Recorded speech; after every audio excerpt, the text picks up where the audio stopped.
na wotwe etwa mu yesua disua na etia papa and then so yesan eba betoa so the rise and fall of Jerusalem eno nanano evangelist anane ode ema yen ene ne aye ba betoa so the dance of deception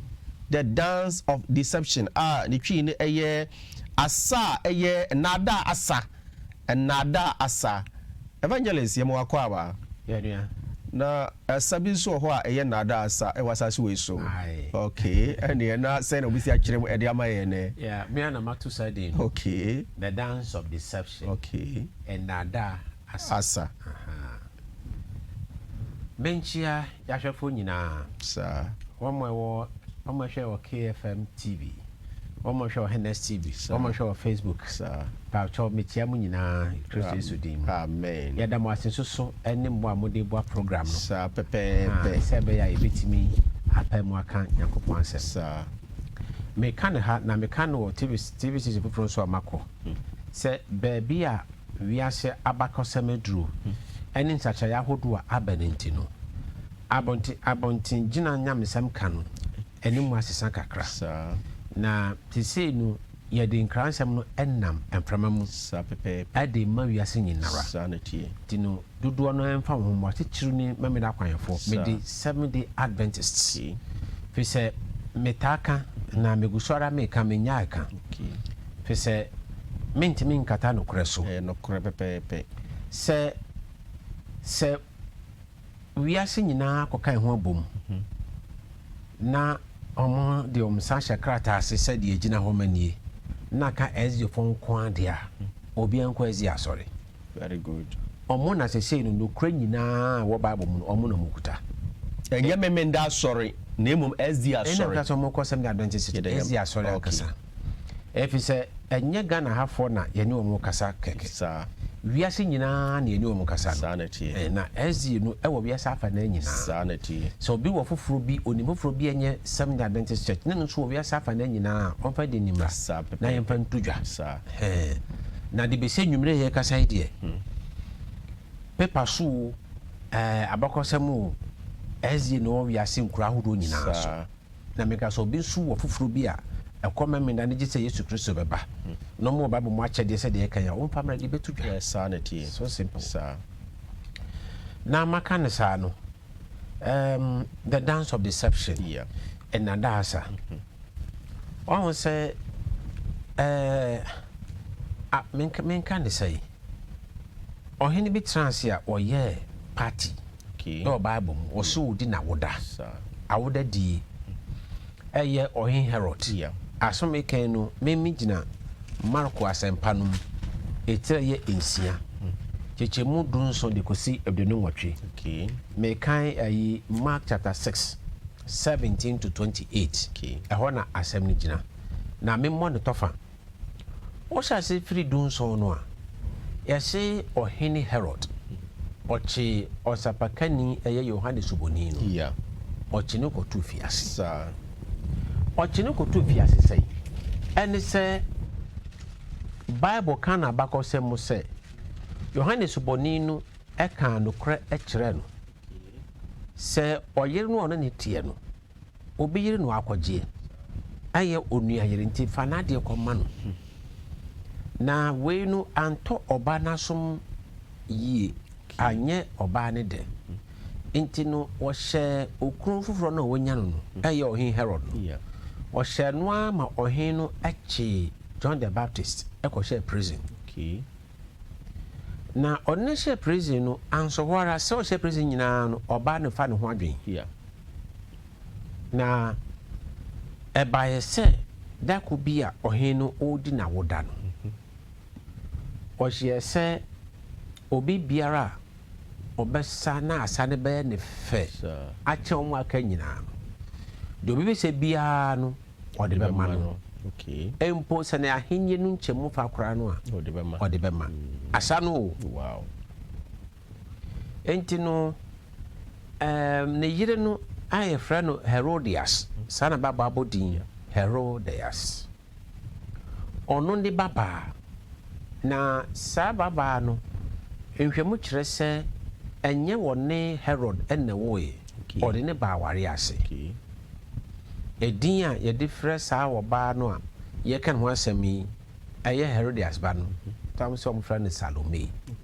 saa na yɛateɛ saa na yɛakan yo enti no awoda ne die no kɔsɔ ne birthday no yɛgu so a ɔmo die no ɛna abayewa ti si badwam ɛne asa no deɛ saa papa sɛdeɛ ɔmo kan deɛ sɛ odi asa no ɛma tɔhene akoma so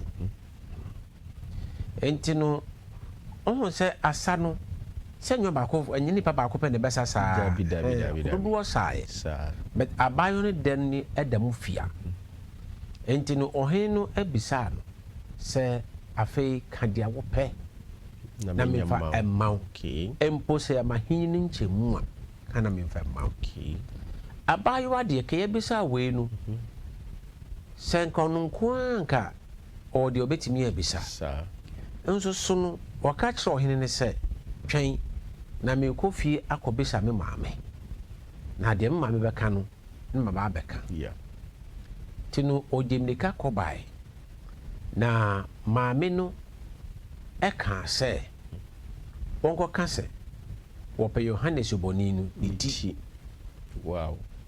nti no ɔno nso de mmirika ɛbɛka kyerɛ ɔhene no sɛ mepɛ Yohane Subɔni ne ti si bɛtwa ne de ato yɛka ne sɛ plate mu ɛde abrɛ me obi a sɛ amɛka na ware ho asɛm bio enti Bible sɛ okan verse 26 a ɔsɛ adeɛ no ɛtɔ ɔhene no so say and the king was sorry because wanyɛ na dwe sɛ nko bɛkum Yohane na ɛsan sɛ wahyɛ bɔ sɛ bɔhyɛ no so no ɔde kantam ahemfo ntam so deɛ ɔnya ka ntam no yɛ sɛ ɔbɛdi so enti no wantimi ansesa n'ano nti the Bible sɛ ntɛmmara ɔsoma abrafoɔ no sɛ deɛ ɔbaaya no aka no ɔmohwɛ na momfa nyɛ adwuma ɛnti ɔnkɔɛ meyɛkɔkye Yohane Subɔni no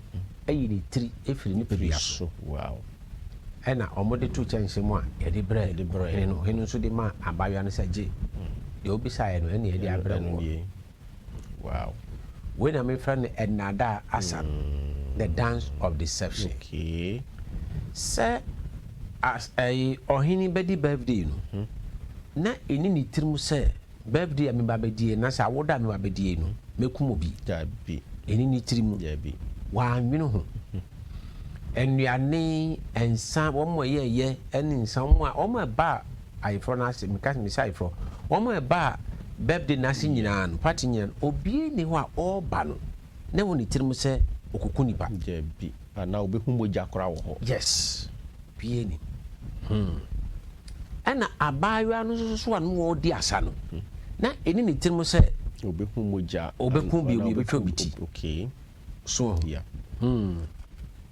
wei na mefrɛ no ɛnnadaa asa no fine ankyɛ na meka no ɛnnadaa asa ɛfiri sɛ biribi ɛbɛto mmɛmeda akwanhwɛfoɔ mede Seventh Day Adventists nti na meka kyerɛ obiara sɛ wura hɔ asɔre na da bia metaa ka ne mesan ka ne biem wowura ɛzifoɔ asɔre dan mu a wobɛnya nipakuo ne esu ahodoɔ mmiɛnsa na saa esu no nipakuo ahodoɔ mmiɛnsa no ɛno na ɛhyɛ asafo ne nso sɛ no ne Nyankopɔn asafo ɛte sɛ Noa adaka no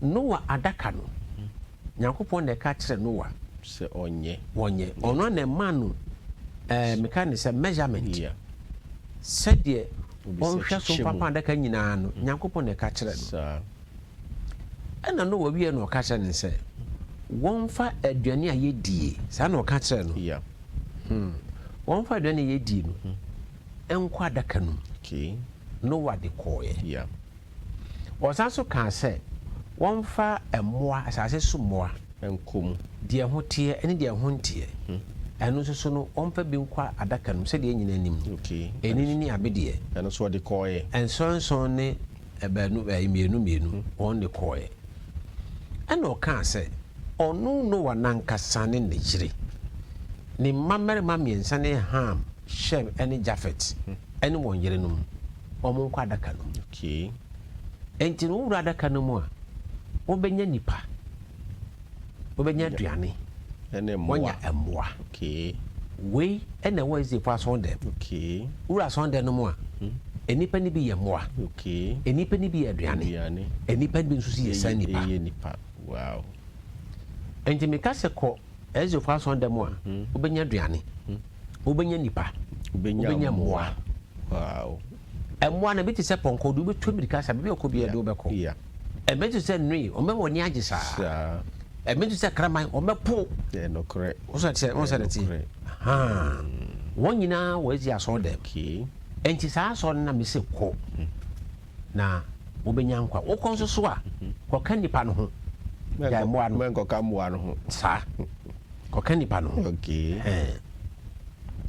na maka saa mawie no ɛnoɔma bi kɔ so wɔ asase so okay na deɛ ɛkeka kɔ no ne nyinaa baa wie a sɛdeɛ John the Baptist Yohane Sobɔni no wɔte ne baabi na ɔnnim ho hwee prako pɛ ɔhene no ɛdi na woda na yɛdidi anom awie ade asa na asa no akyire no ɔno Yohane Sobɔni no yɛse ɔno ne ti ɛna yɛde bɛpɔn dwumadie no saa na nneɛma asi di adanseɛ sɛ Ezefo wiase bɛkɔ awie a yɛdu ɔmo nkwa ɛna bɛgya wiase kwan okay tino deɛ ɛkɔ soɔ no ɛyɛ ɛnaadaa bi ɛna ɛkɔ so na Ezefo mumma yɛ ne nda ho sɛnea John na n'ani nda so na ɛbaa mpofire mu no ɛyɛ saa na ɛbɛtumi ato Ezefo ɛbɛto ɔmo nyɛ sɛ ɛbɛtumi ɛbɛto ɔmo nkasa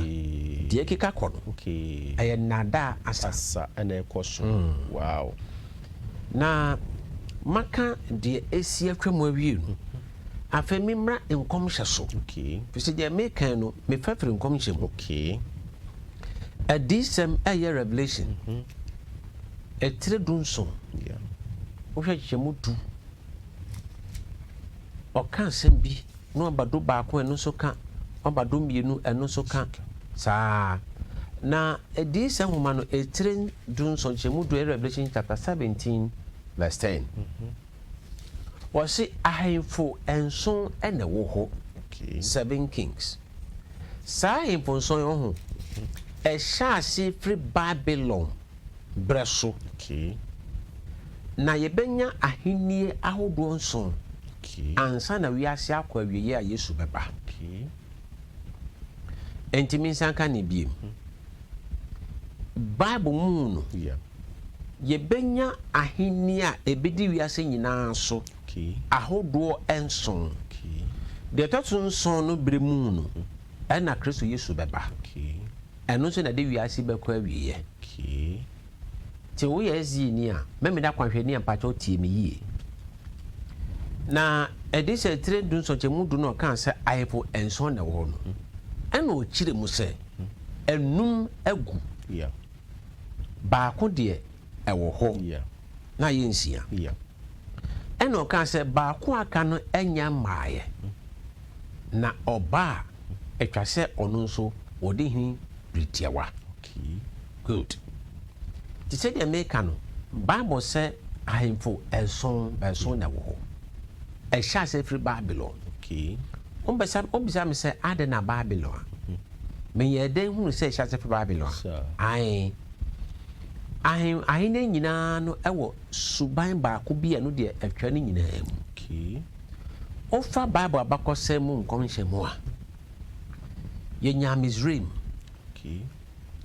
yɛnya Assyria ɛne yɛbɛnya Babylon na afei na ɛdidi so ba nkɔmhyɛ wɔ Bible mu a Bible di adanseɛ sɛ ɛdi wiase nyinaa so no Bible di firi Babylon Daniel 3:2 ɔde firi Babylon Daniel 3:9 ɔde firi Babylon ɔba Daniel 3:2 Daniel 11 the same Babylon. What yes, or no different Medo Persia. But when said Persia, but no Babylon by. Babylon, okay.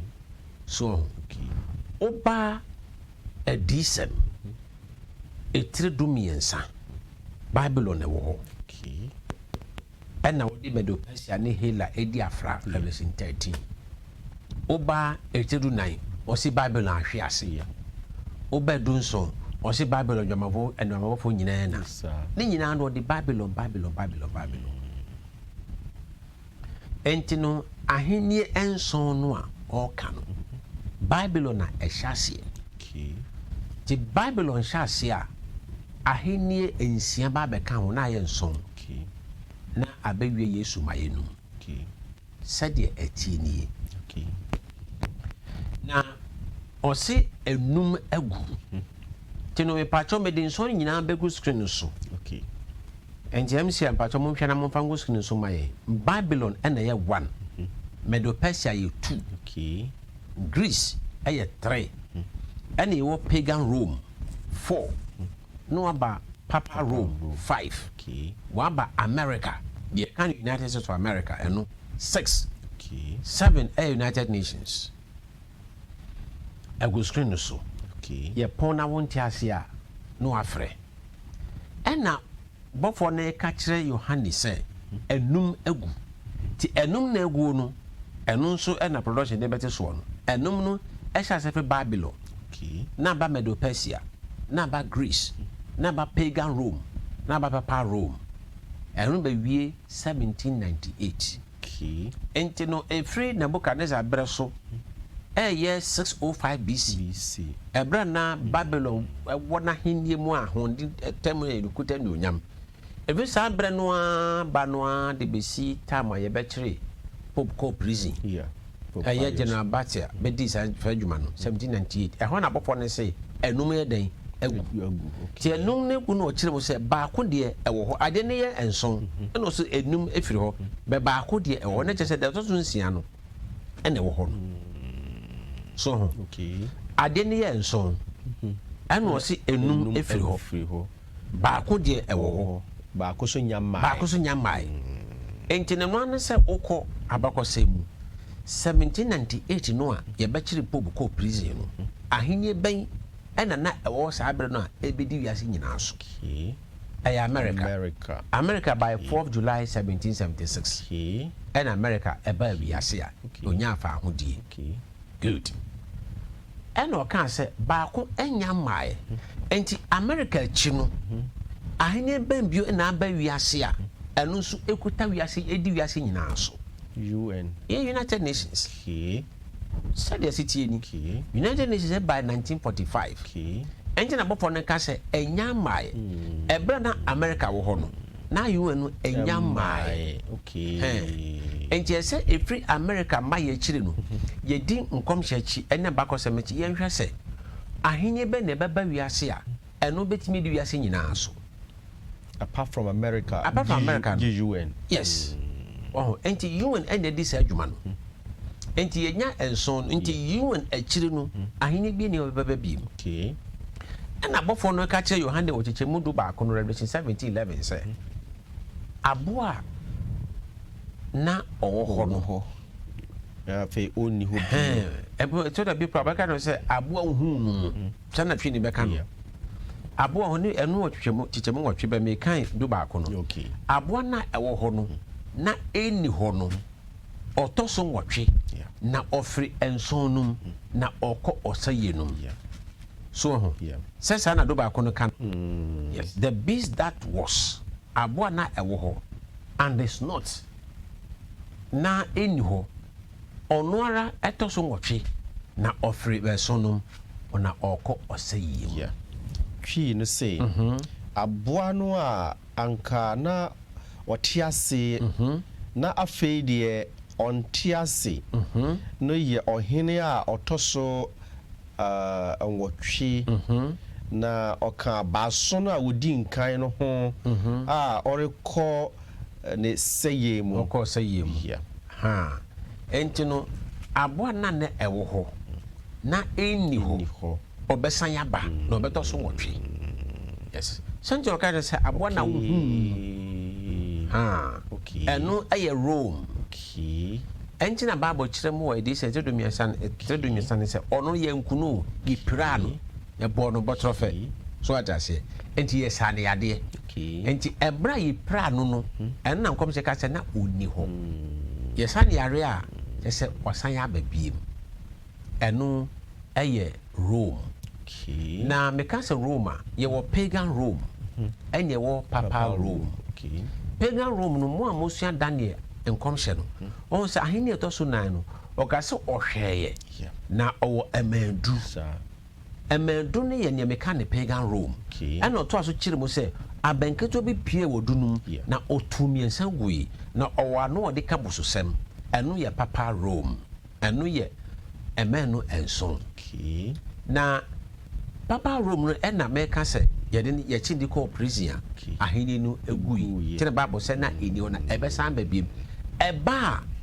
ɛdidi foforɔ na ɛba nso ɔno nkyɛn ɔka kyerɛ sɛ ofiri bɛso no mu enti ne ma production ma yɛ video edi kan na yɛmfa nkyerɛ yɛ asɛm video 1 yo sɛ afei ɛna wa join ya the mystery of the Bible in December ɛna ɛtwa gu wɔ kwan so yi wobɛtumi ahwɛ yɛ ɛwɔ Facebook mu a mo hyɛ ɛwɔ Facebook ni nyame ɛnhyira mo papaapa din a ɛda so ɛnɛ ɛyɛ the dance of deception nada asa sɛ production are you ready a obetumi a roll first video ɛde ama yɛn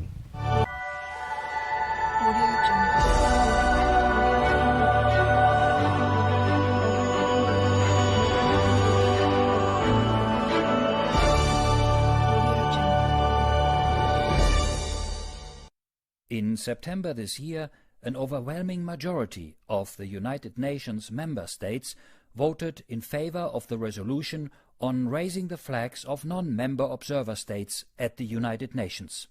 On Tuesday, October the 13th, during an official ceremony, the Holy See flag was raised at the United Nations in Geneva. The Holy See has long been an active observer at the United Nations.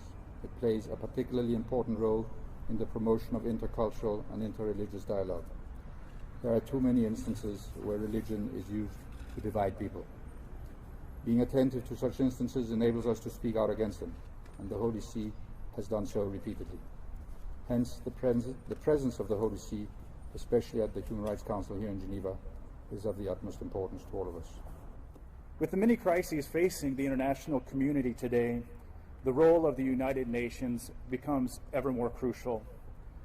We all feel a responsibility to contribute to the important service the UN renders to the human family in the search for peace and the pursuit of development as a benefit to all people in respect of their conscience and identity. The flag of the Holy See is one of only 2 square country flags in the world, the other being the flag of Switzerland. The flag consists of 2 vertical bands with the crossed keys of St. Peter and the papal tiara, centered in the white band. The gold or yellow represents spiritual power, while the silver key to heaven represents worldly power.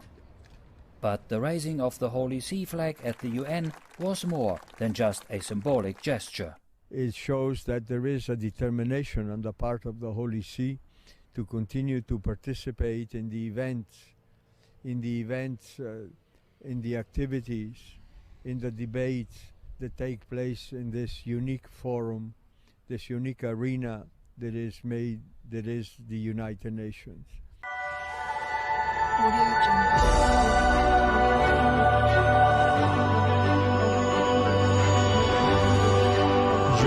Yakoshe video a edi nkan a yasan ababio evangelist yawa because be say second video say ya Bible kyerɛ sɛ aboa wo hunu no ebiribi na ɔwɔ hɔ na sɛ oni hɔ na nso bɛsen aba basan babio ɛbra na oni hɔ no ɛna America baa mu na ɔba bɛtɔ so wɔtwe na kyerɛ sɛ UN bɛba ansa na waba so aja sɛ very good and UN by 1945 UN ba wie no ɛna Holy See ɛbae so obekɔ no na yɛfɛ no Rome Roman Catholic Church and now abroswa the papacy so sesi ɛbae no ankɔyɛ saa biom ɛdi ɛbae the Holy See ye Roman Catholic that de yara wo mo aban chese no oba na aban mu fi say UN no ehọ nye asordan wow fi say ye won kra hodo e wo ho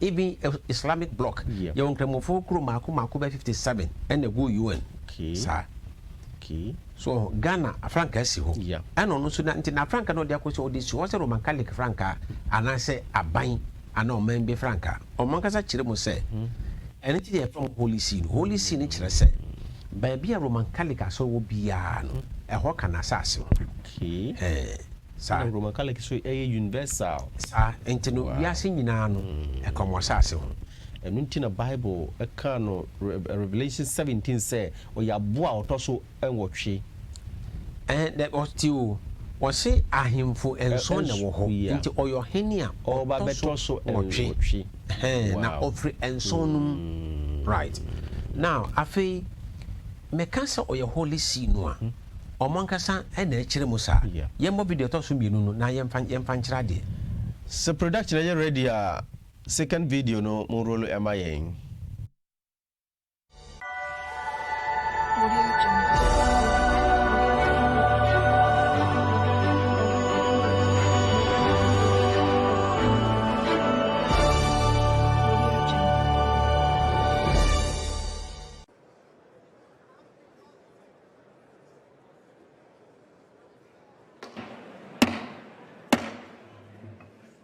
Mr. Speaker, the Pope of the Holy See.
Members of Congress, I have the high privilege and distinct honor of presenting to you Pope Francis of the Holy See. Yo, ya bo video etosumienu ayasan ababio evangelist. One say we American Congress. The all clerk no order anymore no. Drew us Mr. Speaker, the Pope of the Holy See. Me ba so uka Congress na ye be ye de ati ase.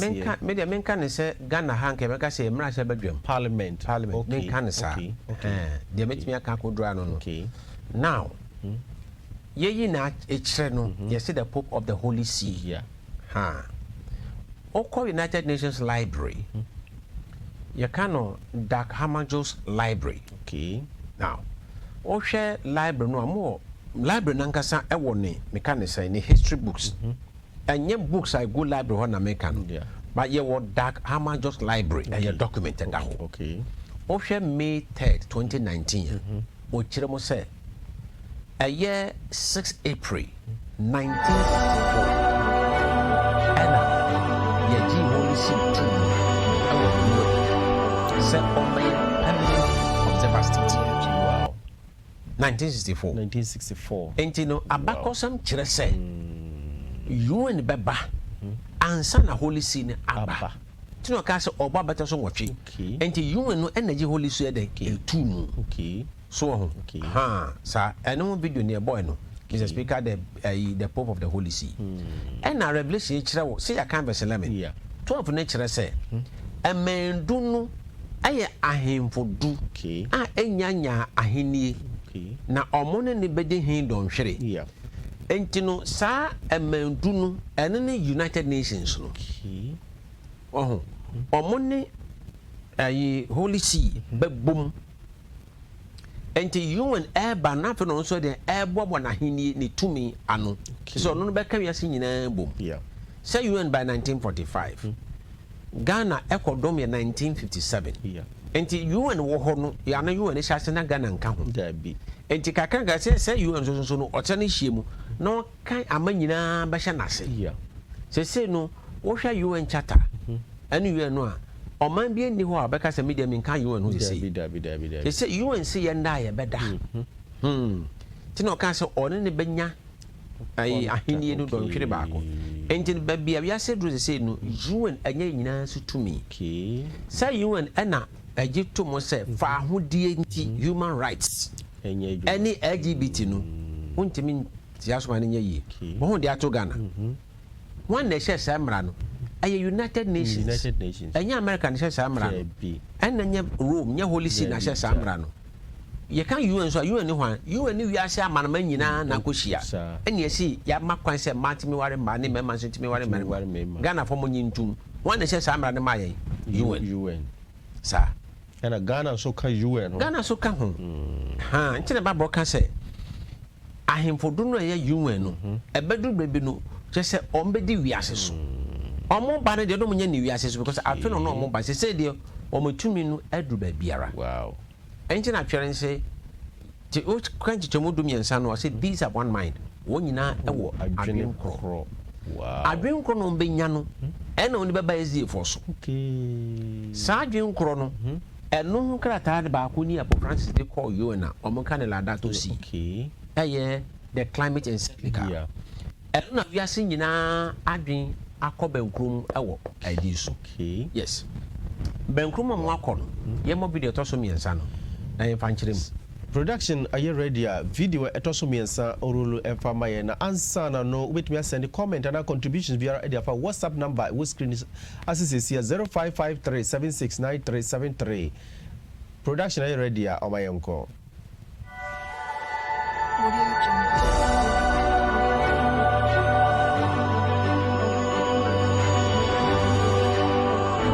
Well, we just heard from Maggie Rulli on the devastating wildfire season in Greece. And according to a new United Nations climate panel report out today, evidence is mounting that extreme weather events worldwide are increasingly linked to human-caused climate change. Our Stephanie Ebbs reports for ABC's Climate Unit. And Stephanie, you have been writing about this new UN report, which looks at some of the causes of global warming. What did you find? What stood out to you? Well, the biggest findings of this report is really that there is so much evidence that human-caused climate change, greenhouse gas emissions, are what has been contributing to the intense heat, the intense events related to heat, fires, drought that we have seen in the last 10 years. This is really hard evidence, scientific facts that the amount of warming we've seen is unprecedented. These events would not have happened without the influence of humans. And it's the language that they're using that's really coming out strong and saying, you know, after reviewing all of the science we have found, it is unequivocal, it is unprecedented. Evangelist, you hear video 3. Very good. I want to say, where a reporter UN Ediaba, okay, say a nipa. Yes, and human caused climate change. Wow. And no need the Bible can say, or Munina Beko Adun Groom, or one dream by a barco. Now, near me we are seeing an way and now can we are seeing boom climate change. Okay. I sorry, at 2 Sanum Croyara. Now, no video at this one, no more video me inside this one. Young fan canning in a bomb braco. Monsa Holy See a casa de chrono. Sorry, I can't say the chrono. I'm an Amaya can't say some chrono. Only more video inside this one. And so production are you ready? Video 4 to 6. Yes. Omobo and Pamaying. Mr. President, I find it encouraging that you are proposing an initiative for reducing air pollution.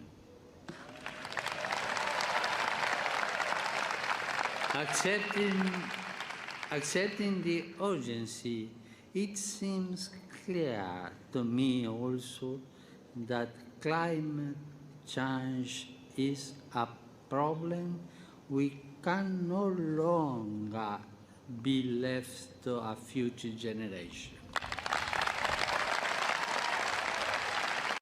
And especially when the world meets to discuss climate change at the United Nations Conference of Parties on Climate Change, COP26, in Glasgow from November 1st this year. The All Africa Conference of Churches AACC organized a meeting of faith leaders from across Africa to deliberate on their position on climate change and what we wanted Africa to get out of COP26. Why should faith leaders be engaged in issues of climate change? It is the commandment. We are under obligation. When God created people and put them in the garden, had an instruction of taking care of the garden. It is about us. If we do it wrong, if we destroy the earth, then our life will not be good. It is a spiritual and moral obligation. We are required to demonstrate this, that it is connected to our spirituality and that morality plays a significant role in the way people behave. And therefore we should, as religious leaders, continually emphasize the moral dimension of responding to climate crisis. Part of faith has to be justice, right? This is the fourth year that the Climate Reality Project has joined with the Center for Earth Ethics to have a faith leaders and ministers training on climate and how we can solve the climate crisis.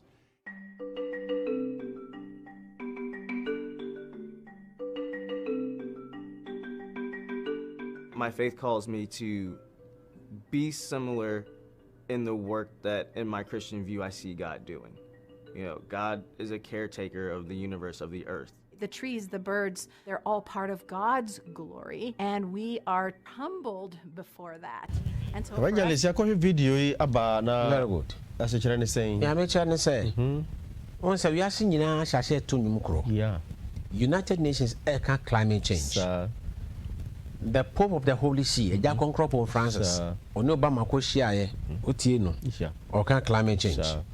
I remember Africa, all African churches, and so Koshia, climate change. And I have face we are seeing in Nara. Sorry, Penum Fokushia, almost so climate change. Wow. I want to now go no or Casawano. Because go, I know your former American Vice President. Yeah. And you know, climate change, no, and no, na Bible can say, Yenum, okay. Na sa dream chrono when you know, on the Shembra, in a bit here, now coupon, never can see. Wow. Never no meshano, and no, na every Pope Francis actually. Ha, and he would the message now on more video means I can in a my on more video 789. Now you all right, video 789. It's a production are ready obet me abo edia maye. Now also make me send you comment to be edia 0553. You likely don't think about wildfires. After all, Siberia is one of the coldest places on the planet during the winter time, but in summer temperatures can be rather moderate. But our changing world has made their summers increasingly hotter, and now officials in the region are battling an unprecedented crisis that has implications for all of us. ABC's Patrick Reevell traveled to Siberia to see the fight against the wildfires firsthand. What can be one of the coldest places on Earth is on fire. Gigantic infernos burning across Siberia on an unprecedented scale, a climate catastrophe. The wildfires burning in Russia now are bigger than all the fires raging across the globe combined, bigger than those in the US, Canada, Turkey and Greece put together. This the view as passengers fly into Yakutia, a region 3,000 miles from Moscow. my solemn duty to protect America and its citizens, the United States will withdraw from the Paris Climate Accord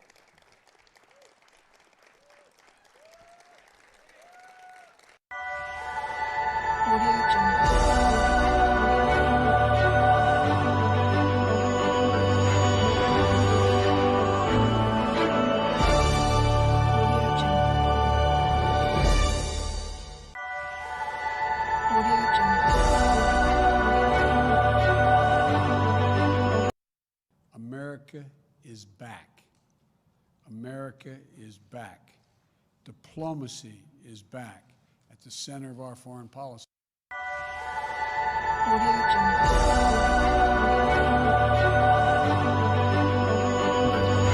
Evangelist, Yakovi video very well. Asano a yesae no ye de nwom ene di asano. Yeah. Enwom no nti eyede. Yes, enwom ni nie. Homa we. Wow. Homa we. Wow. Ena ja konkon Pom Francis wo ka wo mo se be ya ye ho beto ya asase so nti no. Ye nua enua. Yeah. Ewom. Sa. Say UN on the by June this year. Yeah. Emma we are seeing in Nara Yabo Pakistan. The back Ghana had a chamoko no one. Yeah. One in a dream, you go so I dear. Yeah. Woman win a kind. Sir. Says the Poco di. Poco di. Ha. Say ye. Ya mati so amberiza alarm no one. Can say Sabri my din. Empo. One was say. Omunim de omo no mu se bonni wazi asasoro mu mpo no omo ne eda waka nyina no omo hu se nuadua no efri holy see ho ne bai. Wow.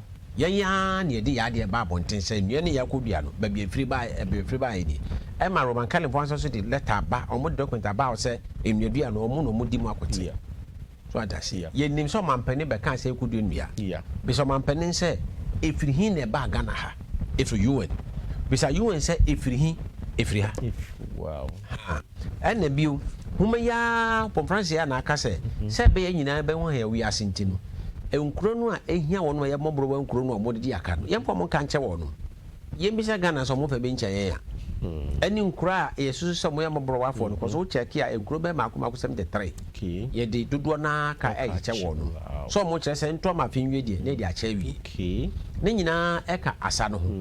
Na ne kura ewo ha nso se yemfa na otwe da di kan yakwasi ada no yemfa si yomfa nya homeda ma wiase na ho na ezi pon beka no. Okay. Nti yekodua nua na yekodua yemfa akanche na edisika na cha nyina aye nda no aye kokko sa no asa no na eguso yesa na akasika de betu kon eno na wono no wode akose na ye kan no Paris climate change. Wow. A home meeting no mo wie na no me de hwam ye kan no COP26 anasa Glasgow. Okay. E kan na e ho de me nko ho sese e brenti ye ba ye beto aso. Na wo hu se video menu obo ye de be ye Donald Trump ne vice president president Biden kamiyati ne poso wo hu se saa homa we sei no Obama bre so e na UN gi tumo se ye nyina mfa nye dwuma ena Trump ba ya on de o se o yi America free scheme no in America koi impie na wiase ntimi anya hwe ena ya to aba adin sesama se say ba de aba eno na ka say America is back in America wa aba no afi na homa no ye de be shemra. Wow. Na semra ne be baso ne se ba so kina no Glasgow ena di ho adanse na ho de me se me nko se sei. Okay. Ha na efri na tuku ko no ye be wura ho. Wow. De ko so Glasgow ene de be ba no e ho na John the Baptist ne ho be ka wo no. Wow. Enje sei no enwom no ya nya to asa no so e ko so na akade oba akogye John the Baptist sire ne de be ba no e be ba. Wow. Enya me kata zie for say de e ko so no ano odin na sika na epeja no e be ba omotiri so enti no said omo boa manyamsem ka e ko so TV so radio so asifo nya abre wo what just waso nko ne ba na hu be ebi nya abre Ghana ha o mamba TV kekam me hu sa so mpani budu ono so kekam o ba ansa na o TV so wo mo e de ko komsata hodo ekekam a money be crack or to the mechanics and horns. Or more sisi or more dance. Just say, a be the Diancasa, Cocofodia Crantumi. Just a bimiabre. Wow. Papa. You are software, the first software. Or Monto Sono Cacrac, or Mutito Morem, Eddie. Ye program ye o mutua momos kan bi man se mo fanka nya me se no kre yes no kre pa enti no se won tehwe ya ne ma be koso ya na ye kosoara esre se ye nkomwie ye na ye ma ya nimre ye me ka no manu say evangelist nyame nshira papa ye mre nti moma menken kan messages kakra messages abadoso na so kakra bi na metumi akan evangelist number na eba screen se ya no enti bomodia na fa ye free ha bibiara wonti ase bomodia na frɛ no number no eba screen so 055 357 4933 055 357 4933 evangelist number no Mr. Kumsin Odifri Takwa was nyame enhira papa evangelist was team ni nyina ochia obi biara sa enso na yenua Paul baby Odifri eye Kumasi K Bless 2 cleaning service Kumasi no Odifri eba ye was in fact wasua nema pa anwumre nyame enhira evangelist papa se nyanko wama onimdia etese we enso ese also all right Kumasi Kronwa na also Edifri Baye o sinyame enhira papa ene ensempa wode amaye anwumre we enso kase I need this how can I get